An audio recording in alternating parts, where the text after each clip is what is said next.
आज हम rectilinear motion को रिवाइज करेंगे। रेक्टिलिनियर मोशन देखेंगे किस तरह की मोशन को कहते हैं, इक्वेशंस ऑफ मोशंस लिखेंगे और उनका इस्तेमाल करेंगे। जैसा कि लफ्ज़ से जाहिर है, रेक्टिलिनियर मोशन हम कहते हैं motion along a straight line को। अगर एक पार्टिकल स्ट्रेट लाइन में मूव करे तो उसकी मोशन को रेक्टिलिनियर मोशन कहते हैं। हम स्टडी करना चाह रहे हैं relations between velocity, time, acceleration और डिस्टेंस ऑफ द पार्टिकल के लिए। और हम इस बात को नहीं स्टडी करना चाह रहे कि फोर्सेस के चेंज होने से क्या हो रहा है। हम इन चार चीज़ों की आपस में रिलेशन बनाना चाह रहे हैं, यानी बेसिकली हम काइनेमैटिक्स को स्टडी कर रहे हैं।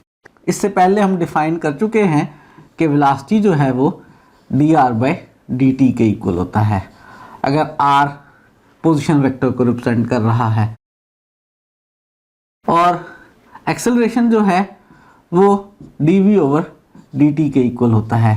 Rate of change of velocity को एक्सेलरेशन कहते हैं, rate of change of displacement को वेलोसिटी कहते हैं। अब हमारे पास जो पार्टिकल है वो एक लाइन में मूव कर रहा है। अब क्या सूरत हाल होगी? इससे पहले हमने मोशन को स्टडी किया है अगर पार्टिकल प्लेन में मूव करे, लेकिन अगर पार्टिकल एक लाइन के अलोंग ही मूव कर रहा हो तो हमें पोजीशन वेक्टर r लेने की बजाय सिंपली अगर हम उस पार्टिकल की पोजीशन ले लें फिक्स पॉइंट से।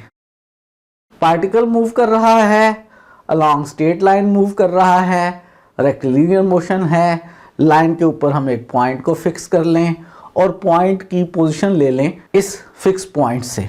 अगर पॉइंट की पोजीशन, पॉइंट का डिस्टेंस इस फिक्स पॉइंट से x है, यानी इस पॉइंट के कोऑर्डिनेट्स जो हैं वो x हैं, तो यही हमारा इस वक्त पोजीशन वेक्टर है। यानी जो पोजीशन वेक्टर r है वो किसके इक्वल है? x के इक्वल है। हो सकता है आप कहें कि x i के इक्वल है। जब कोई पार्टिकल सिर्फ एक स्ट्रेट लाइन के लॉन्ग मूव कर रहा हो तो हमें उसकी डायरेक्शन को मेंशन करने के लिए किसी वेक्टर की ज़रूरत नहीं होती। अगर हम इस x को डायरेक्टेड डिस्टेंस ले लें, डायरेक्टेड डिस्टेंस लेने का मतलब है राइट वर्ड हो तो पॉजिटिव ले लें, लेफ्ट वर्ड हो तो नेगेटिव ले लें, तो वो प्लस और नेगेटिव साइन जो है सिंपली वही उसकी डायरेक्शन को शो कर देते हैं। x as a directed distance consider कर रहा हूँ, ये पॉजिटिव भी हो सकता है, नेगेटिव भी हो सकता है। पॉजिटिव होने का मतलब होगा पॉइंट O से राइट की तरफ है, नेगेटिव होने का मतलब होगा पॉइंट O से लेफ्ट की तरफ है। तो ये हमारे पास r है, तो वेलोसिटी किसके इक्वल बनेगी? इसका डेरिवेटिव लेंगे dr/dt, लेकिन यहाँ पे चूंकि वेक्टर r जो है वो x के इक्वल है तो ये dx/dt, ये इसकी वेलोसिटी आ गई। और वेलोसिटी के ऊपर भी हम वेक्टर साइन नहीं डालते, बगैर वेक्टर साइन के ही लिख लेते हैं। वेलोसिटी का साइन उसकी डायरेक्शन को रिप्रेजेंट कर सकता है। कभी तो हमें इस डायरेक्शन को रिप्रेजेंट करने की ज़रूरत ही नहीं होती। अगर पार्टिकल हमेशा राइटवर्ड ही मूव कर रहा है तो कोई ज़रूरत नहीं है कि हम मेंशन करें कि डायरेक्शन क्या है। लेकिन कॉमनली अगर पार्टिकल कभी राइट की तरफ जा रहा हो, कभी लेफ्ट की तरफ जा रहा हो, तो फिर हमें डायरेक्शन का स्पेशल ख्याल रखना पड़ता है, फिर अलामत का ख्याल रखते हैं। अदरवाइज़ अलामत का ख्याल रखने की ज़रूरत नहीं होती है। इन सारी बातों को लिख लेते हैं।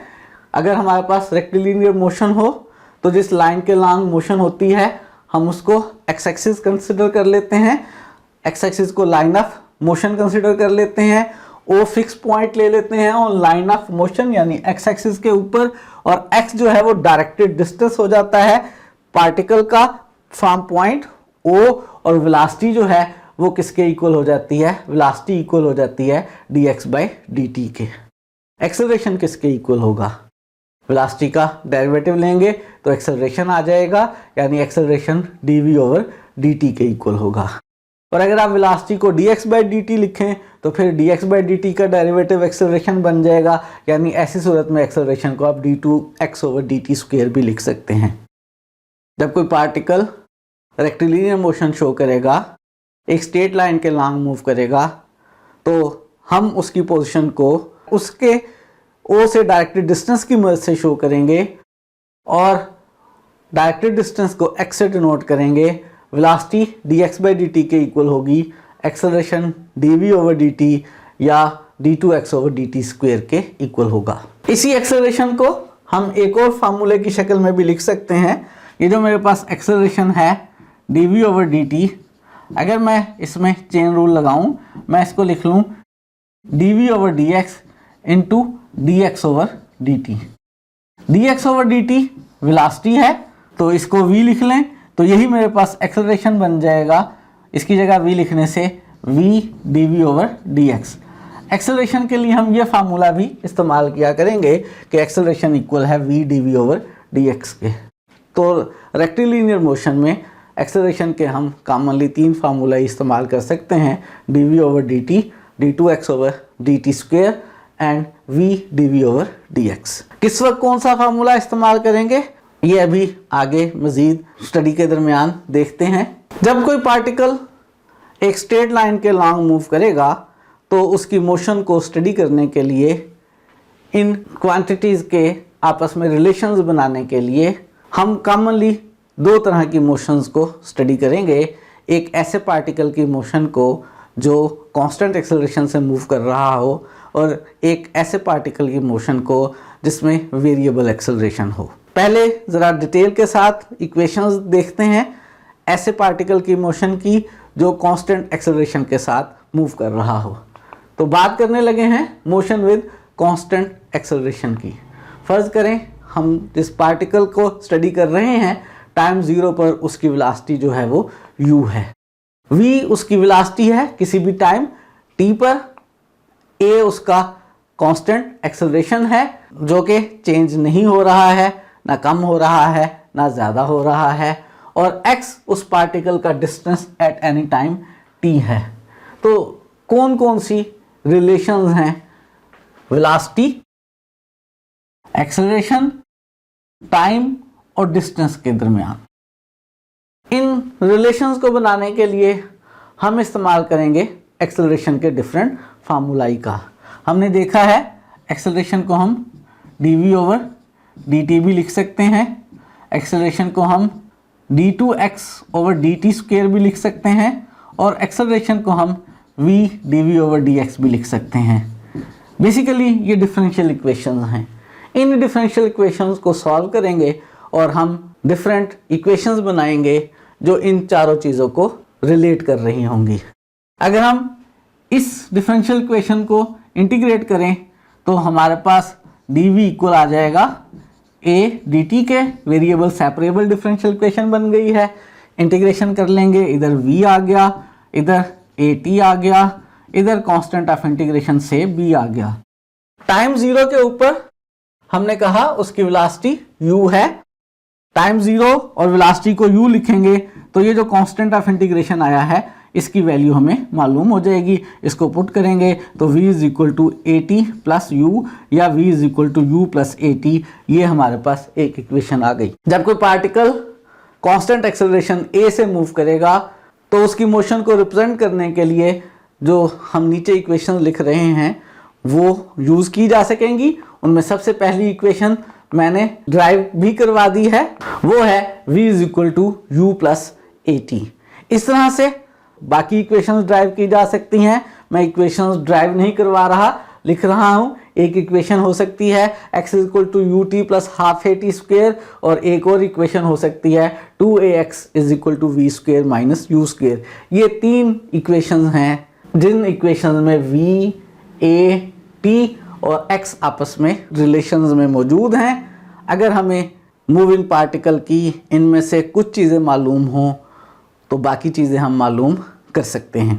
कैसे मालूम किया करेंगे, इसकी बहुत सारी प्रैक्टिस आप प्रीवियस क्लासेस में करते आए हैं। क्लास 10 के अंदर भी हमने इनको यूज़ किया हुआ है और आज भी इसकी थोड़ी सी प्रैक्टिस करेंगे।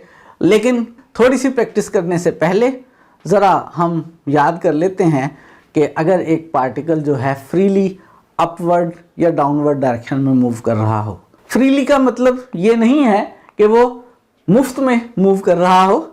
फ्रीली का मतलब ये है कि उसको मूव करवाते हुए ऊपर से नीचे या नीचे से ऊपर बिल्कुल वर्टिकल लाइन में आप कोई एक्स्ट्रा फोर्स खुद से अप्लाई ना कर रहे हों। वो अंडर ग्रेविटी सिर्फ मूव कर रहा हो। अगर पार्टिकल नीचे से ऊपर जा रहा हो, ऊपर से नीचे आ रहा हो, उसके ऊपर सिर्फ फोर्स वेट वाली एक्ट कर रही हो, कोई और एक्स्ट्रा फोर्स आप उस पर अप्लाई ना कर रहे हो, तो हम कहते हैं वो पार्टिकल की फ्री मोशन है अलोंग वर्टिकल लाइन। और ऐसी सूरत में उसका एक्सेलरेशन कांस्टेंट होता है और वो ग्रेविटेशनल एक्सेलरेशन के इक्वल होता है और मोशन स्ट्रेट लाइन में है। अगर मोशन स्ट्रेट लाइन में है तो वही जो तीन इक्वेशन हमने लिखी हैं, कौन कौन सी, v is equal to u plus a t, x is equal to u t plus half a t square और 2ax is equal to v square minus u square. इन तीनों का इस्तेमाल करके हम उसकी मोशन को स्टडी कर सकते हैं। तो ये बात ज़रा लिख लेते हैं, ये इक्वेशंस मोशन को स्टडी करने में इस्तेमाल होंगी। कौन कौन सी, v is equal to u plus a t, x is equal to u t plus half a t square और 2ax is equal to v square minus u square. और एक्सेलरेशन यहाँ पे हमें मालूम होगा, एक्सेलरेशन ग्रेविटेशनल एक्सेलरेशन के equal होगा। ये माइनस जी भी हो सकता है और जी भी हो सकता है। ए जी के इक्वल होगा अगर पार्टिकल ऊपर से नीचे डाउनवर्ड डायरेक्शन में मूव कर रहा है, और ए को हम माइनस जी के इक्वल लेंगे अगर पार्टिकल अपवर्ड डायरेक्शन में मूव कर रहा है। इन इक्वेशन में ए की जगह जी या माइनस जी लिखकर हम इनका इस्तेमाल कर सकते हैं। और याद ये रहे हमें कि जब कोई पार्टिकल वर्टिकल डायरेक्शन में फ्रीली मूव कर रहा होता है तो मैक्सिमम हाइट के ऊपर उसकी वेलोसिटी जो है वो 0 होती है। जब ऊपर से ड्रॉप किया जाए मैक्सिमम हाइट होती है, उस वक्त उसकी वेलोसिटी 0 होती है। या जब नीचे से ऊपर थ्रो किया जाए और वो ऊपर पहुंच के मैक्सिमम हाइट पे जाके वापस आना शुरू करे तो मैक्सिमम हाइट के ऊपर उसकी वेलोसिटी हमेशा 0 होती है। और याद रहे कि g की वैल्यू जो है वो फीट पर सेकंड वाले सिस्टम में 32 फीट पर सेकंड स्क्वायर यूज की जाती है और मीटर सेकंड वाले सिस्टम में 9.8 मीटर पर सेकंड स्क्वायर और अप्रॉक्सीमेटली 10 मीटर पर सेकंड स्क्वायर वाली वैल्यू यूज की जाती हैं। एक एग्जांपल कर लेते हैं। एग्जांपल हमारे पास ये है कि एक पार्टिकल को वर्टिकली अपवर्ड प्रोजेक्ट किया है। जिस वक्त नीचे से उसको प्रोजेक्ट किया है उस वक्त प्रोजेक्ट करते हुए उसका जो टाइम है वो 0 है। इसको वेलोसिटी u से प्रोजेक्ट किया है और passes a point at a height h। जिस वक्त इसको प्रोजेक्ट किया है टाइम 0 पर, इसकी जो वेलोसिटी है वो u है।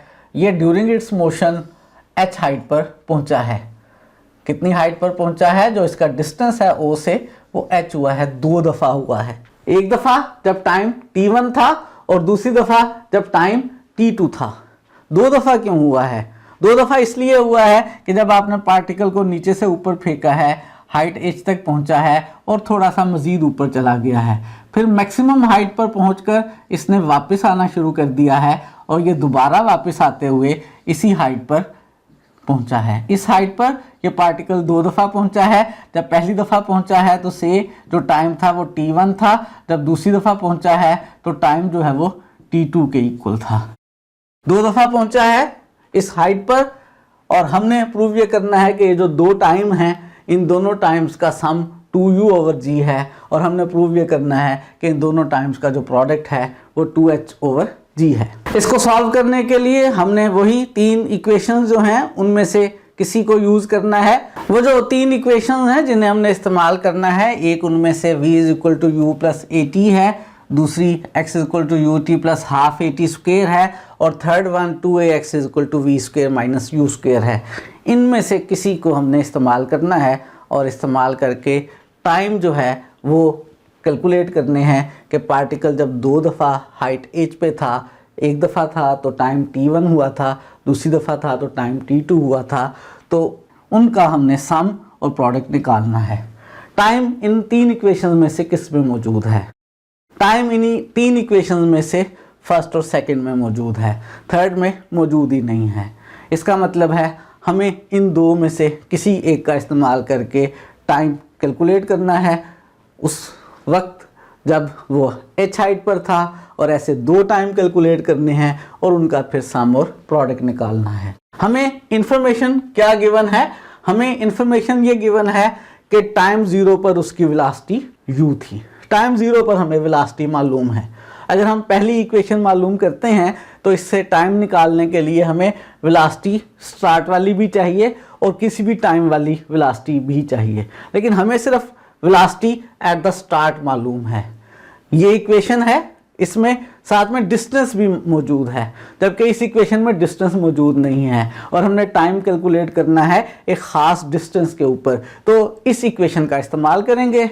इस इक्वेशन में x की जगह उसका डिस्टेंस h लिखेंगे ग्राउंड से, और a की जगह ग्रेविटेशनल एक्सेलरेशन -g लिखेंगे क्योंकि हम पार्टिकल नीचे से ऊपर को जा रहा है, और हम 2 टाइम कैलकुलेट करेंगे। सॉल्यूशन स्टार्ट करते हैं।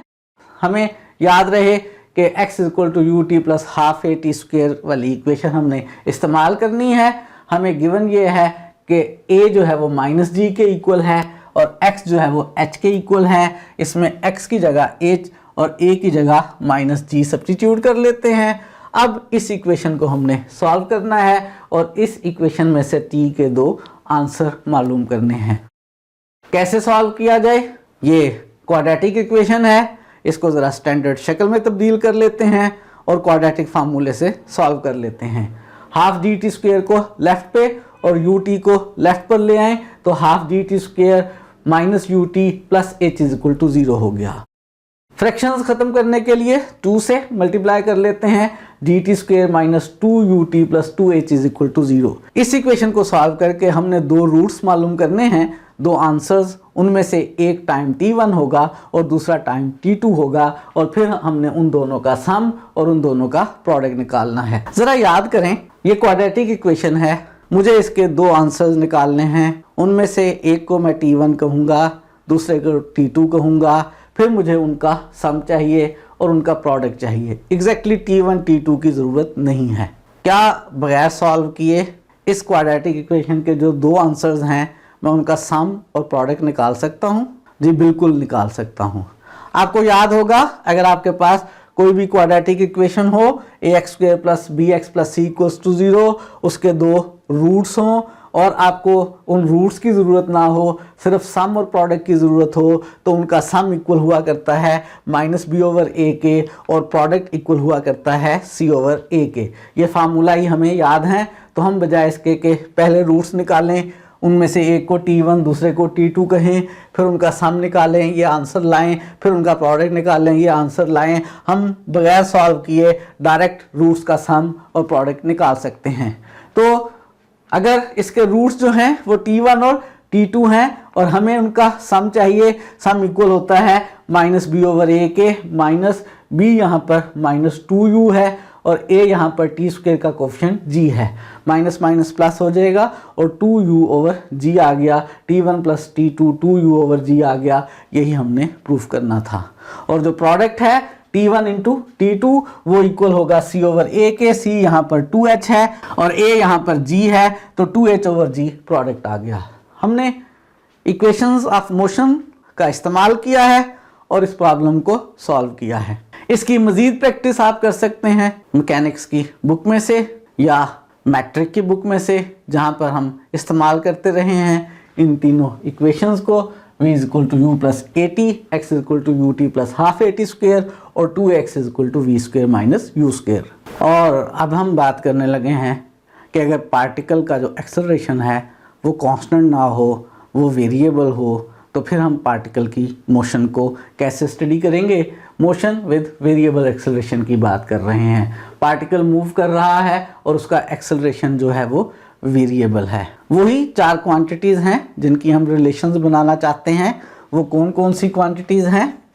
वो वेलोसिटी, एक्सेलरेशन, टाइम और डिस्टेंस है। इन चारों की हम आपस में रिलेशंस बनाना चाहते हैं।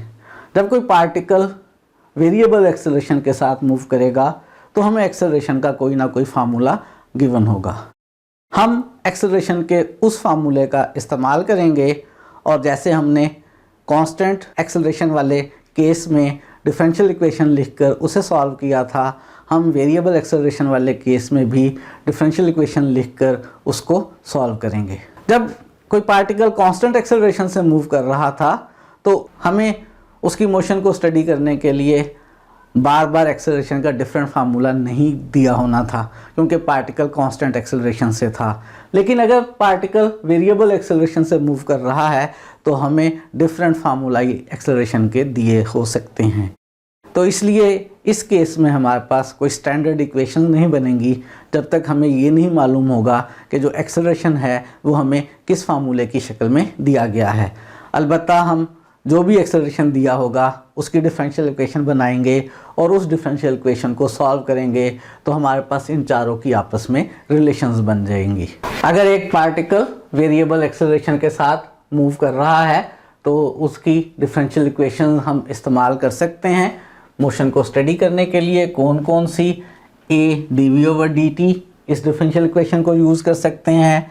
ए d2x/dt² इस डिफरेंशियल इक्वेशन को यूज़ कर सकते हैं।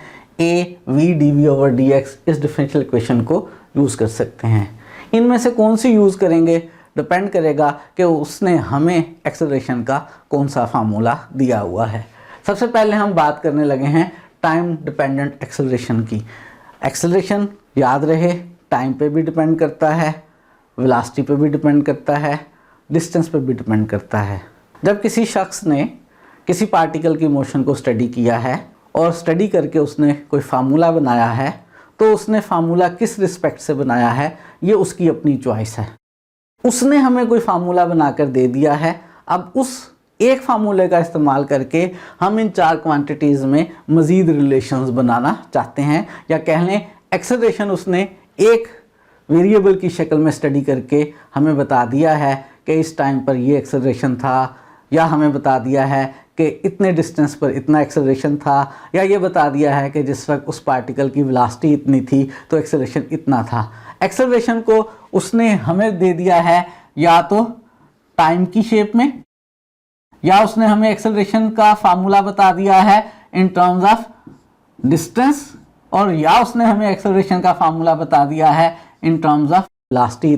फिर दोबारा दोहरा दूं, जो एक्सेलरेशन है वो इन तीनों क्वांटिटीज़ पर डिपेंड करता है। अलबत्ता किसी ने एक पार्टिकल की मोशन को स्टडी करके एक्सेलरेशन का कोई एक फार्मूला हमें बता दिया है, उसने हो सकता है एक्सेलरेशन को टाइम के रेफरेंस से स्टडी किया हो सकता है उसने एक्सेलरेशन को डिस्टेंस के रेफरेंस से स्टडी किया हो, या हो सकता है उसने एक्सेलरेशन को वेलोसिटी के रेफरेंस से स्टडी किया हो। उसने किसी भी एक क्वांटिटी के रिस्पेक्ट से स्टडी करके हमें एक्सेलरेशन का एक फार्मूला दे दिया है, तो इनमें से ही कोई फार्मूला इस्तेमाल करेंगे और जो डिफरेंशियल इक्वेशन बनेगी उसको सॉल्व करके हम जो चीज़ें नहीं मालूम होंगी उन्हें मालूम कर लिया करेंगे। सबसे पहले हम बात करने लगे हैं टाइम डिपेंडेंट एक्सेलरेशन की, यानी उसने जो हमें एक्सेलरेशन का फार्मूला दिया है वो इन टर्म्स ऑफ टाइम दिया है। अगर एक्सेलरेशन का फार्मूला उसने हमें इन टर्म्स ऑफ टाइम दिया है तो हम इस डिफरेंशियल इक्वेशन में या इस डिफरेंशियल इक्वेशन में एक्सेलरेशन का वो वाला फार्मूला लिख के बनने वाली डिफरेंशियल इक्वेशन को सॉल्व करके बाकी अननोन चीज़ें मालूम कर लेंगे। हम एक्सेलरेशन की जगह हम ये वाली डिफरेंशियल इक्वेशन इस्तेमाल कर लेंगे या ये वाली डिफरेंशियल इक्वेशन सॉल्व कर लेंगे।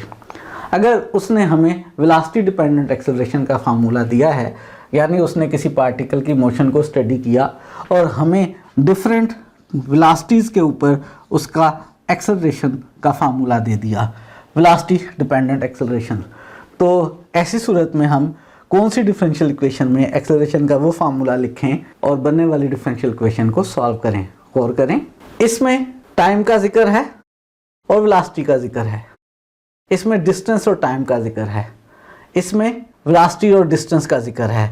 हमारे पास वेलोसिटी की शक्ल में फार्मूला है और वेलोसिटी एक इस फार्मूले में मौजूद है, एक इस डिफरेंशियल इक्वेशन में मौजूद है, एक इस डिफरेंशियल इक्वेशन में मौजूद है। तो हम dv/dt वाली डिफरेंशियल इक्वेशन में a का जो फार्मूला दिया है वो इस साइड पर लिखकर इसको सॉल्व कर लेंगे, या इस वाली डिफरेंशियल इक्वेशन में a की जगह जो फार्मूला उसने हमें दिया है इधर लिख के v dv/dx वाली डिफरेंशियल इक्वेशन को सॉल्व कर लेंगे और बाकी जो चीज़ें उसने पूछी हैं वो मालूम कर लेंगे।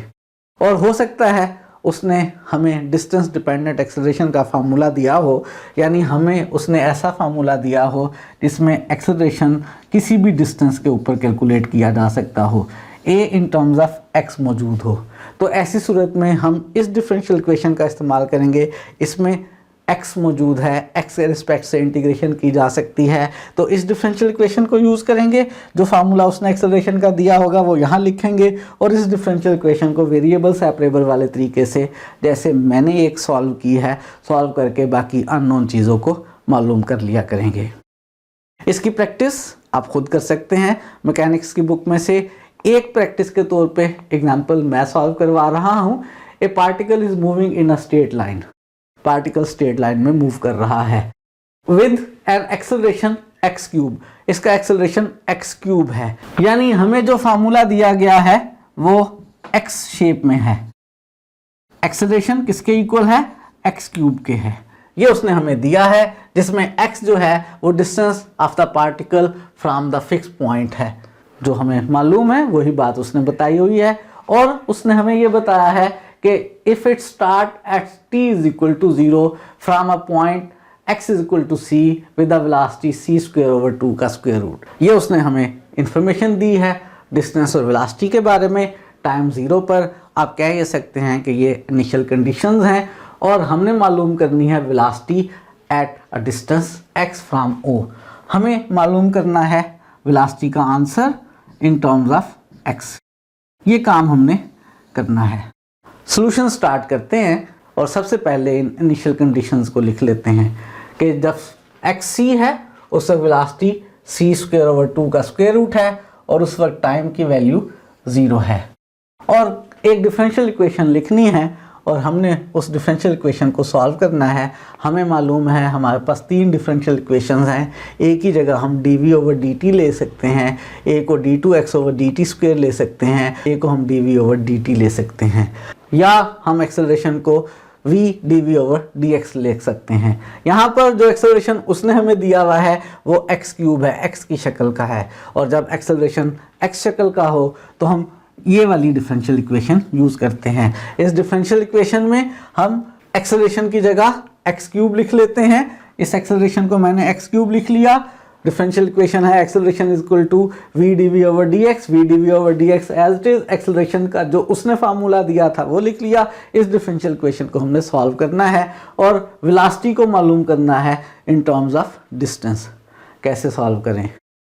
आसान सी बात है। dx को राइट साइड पर ले आते हैं, v dv is equal to x cube dx। Variable separate हो गए, दोनों साइड्स पर इंटीग्रेशन कर लेते हैं। v का इंटीग्रल v स्क्वायर ओवर 2 हो जाएगा, x क्यूब का इंटीग्रल x4 ओवर 4 हो गया, और एक कांस्टेंट ऑफ इंटीग्रेशन आ गया। ये कांस्टेंट ऑफ इंटीग्रेशन मालूम करेंगे इन कंडीशंस को इस्तेमाल करके। इस इक्वेशन में x और v का जिक्र है, टाइम का तो जिक्र नहीं है, और v और x हमें मालूम है। हम इसमें सब्स्टिट्यूट कर लेते हैं, x की जगह c और v की जगह c स्क्वायर ओवर 2 का स्क्वायर रूट। x की जगह यहाँ c पुट करेंगे तो राइट साइड c4 ओवर 4, और v की जगह जब यहाँ c स्क्वायर ओवर 2 का स्क्वायर रूट पुट करेंगे तो c4 ओवर 2, और एक 2 नीचे पहले से मौजूद है तो c स्क्वायर ओवर 4, और राइट साइड पे भी c square over 4, c square over 4 cancel हो जाएगा। a की वैल्यू हमारे पास 0 आ जाएगी। ये a की वैल्यू यहाँ पे सब्स्टिट्यूट कर लें तो मेरे पास v स्क्वायर ओवर 2 आ गया x4 ओवर 4 के। v मालूम करना है x की शक्ल में, इस 2 को राइट साइड पर ले जाकर कैंसिल कर दें तो v स्क्वायर x ओवर 2 आ गया, और v मालूम करना है स्क्वायर रूट ले लें तो v आ गया मेरे पास x ओवर 2 का स्क्वायर रूट। यहाँ पर हम प्लस माइनस नहीं ले रहे हैं, ऑटोमेटिकली वेलोसिटी x के मुताबिक प्लस या माइनस में आ जाएगी। वेलोसिटी हमने इन टर्म्स ऑफ x निकाल ली है। तो ये मैंने एग्जांपल के तौर पे एक वेरिएबल एक्सेलरेशन वाला क्वेश्चन करवा दिया है। एक्सेलरेशन का उसने कोई ना कोई फार्मूला दिया होगा, देखेंगे कि उसने एक्सेलरेशन टाइम की शक्ल में दिया है, डिस्टेंस की शक्ल में, या वेलोसिटी की शक्ल में। अकॉर्डिंगली हम इन 3 में से कोई एक डिफरेंशियल इक्वेशन इस्तेमाल करके उसको सॉल्व कर लेंगे। जब कोई पार्टिकल कांस्टेंट एक्सेलरेशन के साथ मूव करता है तो उस प्रॉब्लम को हम ग्राफिकली भी सॉल्व कर सकते हैं। इक्वेशंस की मदद से हमने देखा है कांस्टेंट एक्सेलरेशन के लिए हमने 3 इक्वेशंस बनाई हैं, v is equal to u plus a t, x is equal to u t plus half a t square या 2ax is equal to v square minus u square. इन equations की मदद से हम उसकी मोशन को स्टडी कर सकते हैं और हम उसकी मोशन को ग्राफिकली भी स्टडी कर सकते हैं। अगर कोई पार्टिकल कांस्टेंट एक्सेलरेशन के साथ मूव कर रहा हो तो हम उसकी मोशन को ग्राफिकली भी स्टडी कर सकते हैं और हम उसके दो तरह के ग्राफ बनाकर उसकी मोशन को स्टडी करते हैं। उसमें से पहला डिस्टेंस टाइम ग्राफ है। जब हमने किसी पार्टिकल की मोशन को स्टडी करना हो ग्राफिकली और हमें उसका डिस्टेंस और टाइम मालूम हो तो हम उसके डिस्टेंस और टाइम का ग्राफ बना लिया करते हैं। ऐसी सूरत में हम टाइम को अलोंग हॉरिजॉन्टल लाइन लिया करते हैं और जो डिस्टेंस होता है उसको अलोंग वर्टिकल लाइन लिया करते हैं। डिस्टेंस को वर्टिकल लाइन के लॉन्ग और टाइम को हॉरिजॉन्टल लाइन के लॉन्ग और डिफरेंट टाइम पर डिस्टेंस की वैल्यू मालूम करके यहाँ पर पॉइंट मार्क करके उनको आपस में ज्वाइन कर देते हैं तो ग्राफ बन जाया करता है। और जनरली इस ग्राफ के ऊपर किसी भी पॉइंट के दो कोऑर्डिनेट्स होंगे। फर्स्ट कोऑर्डिनेट t होगा, सेकंड कोऑर्डिनेट x होगा। इस तरह का हमारे पास डिस्टेंस टाइम ग्राफ बन जाएगा। Each point of the graph has coordinates t और x। ज़रा याद करें, अगर हम कार्टेशियन कोऑर्डिनेट्स की बात कर रहे हों, हर पॉइंट के दो कोऑर्डिनेट्स हों x और y, हम कोई कर्व स्केच करें तो dy बाई डी एक्स किस चीज़ को रिप्रेजेंट करता है? dy by D x curve के किसी भी पॉइंट के ऊपर बनने वाली टेंजेंट लाइन की स्लोप को रिप्रेजेंट करता है। इसी तरह से यहाँ पर जब वेरिएबल्स t और x हैं और हम dx ओवर dt मालूम करें तो dx ओवर dt क्या होगा? इस डिस्टेंस टाइम ग्राफ के किसी भी पॉइंट के ऊपर टेंजेंट लाइन की स्लोप को रिप्रेजेंट करेगा। और dx बाई dt वैसे हमें मालूम है किसके इक्वल हुआ करता है? वेलोसिटी के। यानी अगर आपने डिस्टेंस टाइम ग्राफ बनाया है और उस डिस्टेंस टाइम ग्राफ में आप dx बाई dt वेलोसिटी देखते हैं तो वो उस ग्राफ की टेंजेंट लाइन की स्लोप को रिप्रेजेंट करेगी। Slope of tangent line dx by dt of the graph represents the velocity of the particle, या कह लें जो velocity है वो ग्राफ की टेंजेंट लाइन की स्लोप को रिप्रेजेंट करेगी। इसका फ़ायदा क्या है? इसका फ़ायदा ये है कि अगर हम किसी पार्टिकल का ग्राफ देखते हैं और देखते ही हैं कि ग्राफ स्ट्रेट लाइन बन रहा है तो स्ट्रेट लाइन में हर पॉइंट के ऊपर टेंजेंट लाइन की स्लोप वही आ जाएगी, स्लोप चेंज नहीं होगी। और स्लोप किसको रिप्रेजेंट कर रही है? वेलोसिटी को। यानी आप देखते हैं कि आपने किसी पार्टिकल का डिस्टेंस टाइम ग्राफ बनाया है और उसका ग्राफ कर्व नहीं बल्कि एक स्ट्रेट लाइन बन रहा है तो इसका मतलब है बेसिकली वो पार्टिकल कांस्टेंट वेलोसिटी के साथ मूव कर रहा है। अगर पार्टिकल मूव कर रहा हो यूनिफॉर्म वेलोसिटी से या कांस्टेंट वेलोसिटी से तो उसका ग्राफ स्ट्रेट लाइन बनेगा और वाइस वर्सा। अगर ग्राफ स्ट्रेट लाइन बना है तो इसका मतलब है उसकी वेलोसिटी यूनिफॉर्म है, कांस्टेंट है। और अगर किसी पार्टिकल की वेलोसिटी यूनिफॉर्म है और आप उसका डिस्टेंस टाइम ग्राफ बनाते हैं तो वो ग्राफ एक स्ट्रेट लाइन बनेगा। एक और तरह का ग्राफ भी हम स्टडी करते हैं जिसको हम कहते हैं वेलोसिटी टाइम ग्राफ। अगर एक पार्टिकल मूव कर रहा है, हमें डिफरेंट टाइम्स पर उसकी वेलोसिटी मालूम है तो टाइम और वेलोसिटी को नोट करके पॉइंट मार करके जो ग्राफ बनाएंगे हम उसको वेलोसिटी टाइम ग्राफ कहेंगे। ऐसी सूरत में हम जो टाइम है वो हॉरिजॉन्टल लाइन के लॉन्ग लेंगे, जो उसकी वेलोसिटी है वो वर्टिकल लाइन के अलॉन्ग लेंगे और किसी भी पॉइंट के कोऑर्डिनेट्स जो हैं वो दो हुआ करेंगे, t और v। इस तरह का फर्ज करें उसका ग्राफ बन रहा है तो हर पॉइंट के कोऑर्डिनेट्स t और v हैं जैसे हमने पहले कहा था। यहाँ पे भी अगर हम dv ओवर dt लें तो dv ओवर dt इस ग्राफ के लिए किसी भी पॉइंट के ऊपर टेंजेंट लाइन की स्लोप है, लेकिन dv ओवर dt जो हमें मालूम है कि एक्सेलरेशन होता है। इसका मतलब है वेलोसिटी टाइम ग्राफ में ग्राफ के किसी भी पॉइंट पर अगर आप टेंजेंट लाइन की स्लोप कैलकुलेट करेंगे तो वो बेसिकली एक्सेलरेशन को रिप्रेजेंट कर रही होगी। The slope of tangent line dv over dt of the graph represent करेगी किसको? पार्टिकल के एक्सेलरेशन को। और जैसे हमने पहले कहा था कि अगर फर्ज करें टेंजेंट लाइन की जो स्लोप है यानी जो एक्सेलरेशन है वो चेंज नहीं हो रहा तो कर्व की टेंजेंट लाइन कि स्लोप अगर चेंज नहीं हो रही तो एक ही सूरत में हो सकती है कि वो कर्व जो है वो बेसिकली वो खुद भी एक लाइन ही है। अगर कर्व एक लाइन होगी तो उसकी हर पॉइंट के ऊपर टेंजेंट लाइन सेम रहेगी, टेंजेंट लाइन सेम रहेगी तो उसकी स्लोप भी सेम रहेगी। इसका मतलब हुआ अगर आप किसी पार्टिकल का वेलोसिटी टाइम ग्राफ बनाते हैं और आप देखते ये हैं कि उसका ग्राफ एक स्ट्रेट लाइन बन रही है तो इसका मतलब है वो पार्टिकल कांस्टेंट एक्सेलरेशन से मूव कर रहा है। और अगर आपको पहले से ही मालूम है कि कोई पार्टिकल कांस्टेंट एक्सेलरेशन से मूव कर रहा है तो आप उसका जब ग्राफ बनाएंगे तो वो ग्राफ हमेशा एक स्ट्रेट लाइन बनेगी। स्ट्रेट लाइन जो है वो कॉमनली 3 शेप में हो सकती है। एक इस तरह की कि जैसे जैसे टाइम बढ़ रहा है उसकी वेलोसिटी भी बढ़ रही है। एक ऐसी बिल्कुल हॉरिजॉन्टल कि टाइम बढ़ रहा है लेकिन वेलोसिटी नहीं बढ़ रही है। और एक स्ट्रेट लाइन इस शेप में हो सकती है कि टाइम बढ़ रहा है और वेलोसिटी आहिस्ता आहिस्ता कम हो रही है। एक्सेलरेशन कांस्टेंट है तो ग्राफ स्ट्रेट लाइन है, लेकिन ग्राफ स्ट्रेट लाइन 3 तरह की हो सकती है। इसको हम लिख लेते हैं कि अगर particle with uniform acceleration move कर रहा है, कांस्टेंट एक्सेलरेशन से मूव कर रहा है तो उसका ग्राफ एक स्ट्रेट लाइन बनेगा। और अगर स्ट्रेट लाइन बना हुआ है तो इसका मतलब है उसका एक्सेलरेशन कांस्टेंट है। ये दोनों बातें वाइस वर्सा हैं। और अगर एक्सेलरेशन 0 होगा तो जो ग्राफ की लाइन बनेगी, जो ग्राफ बनेगा, जो कर्व बनेगी वो एक हॉरिजॉन्टल लाइन बनेगी। टाइम चेंज हो रहा है, वेलोसिटी चेंज नहीं हो रही, यानी एक्सेलरेशन 0 है। अगर एक्सेलरेशन उसका पॉजिटिव है और कांस्टेंट है तो इसका मतलब है टाइम के साथ साथ वेलोसिटी बढ़ रही है, ग्राफ इस शेप का होगा। और अगर एक्सेलरेशन नेगेटिव है और कांस्टेंट है तो टाइम के साथ साथ उसकी वेलोसिटी कम हो रही है, लाइन इस तरह की बनेगी।